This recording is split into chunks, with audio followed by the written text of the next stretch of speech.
همتی پیش رو پیش میدوند و چیست ضربی دستی کوهکن رو پیش میدوند و چیست ما یک نقل دارم ممکن که من دودرک عزیزی ما امروز صحبتین جان که در تخت شما هستن 26 سال پیش 26 سال پیش من بابای حاجی جورقل و خالای حنیفه و من شوردکه آرزو کردن که در توی زنگیری پدری من صحبتین جان حاجی خریدین بزرگ 26 سال پیش باید اشتراک میکرد از سببی که من رفتم چورتود خانه شیفته وای کرده که اون وقت من این وضعیت ها به هر یکی ما شما سال 94 95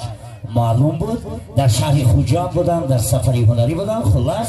میگه که آدمی را دو چیز میبرد به زور یکی نان و نمک دیگری خاک گور خیلی نان و نمک نبوده است و انامین تاریخ روز انامین 22 اوگوستی سال 1994 بوده شده که بخشش که چنسید بیاده که پیش اوجی بابا ببینید بیایید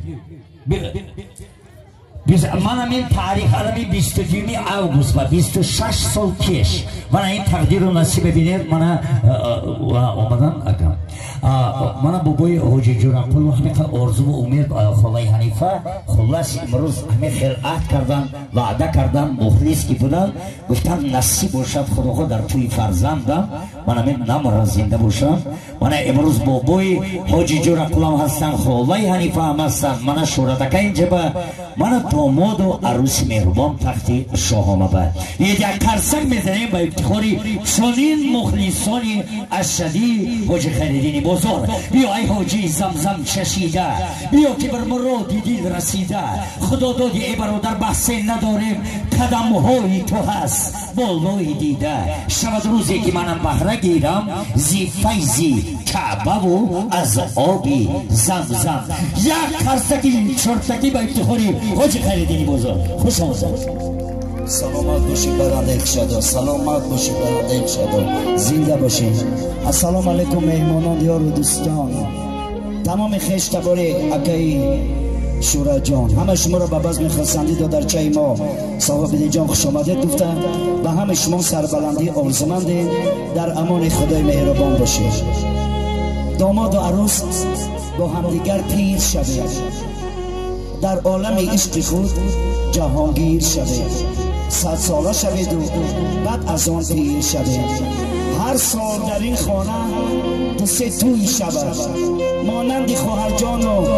صاحب جان چگونه خوشروی شود 100 ساله شود و بعد از آن پیر شود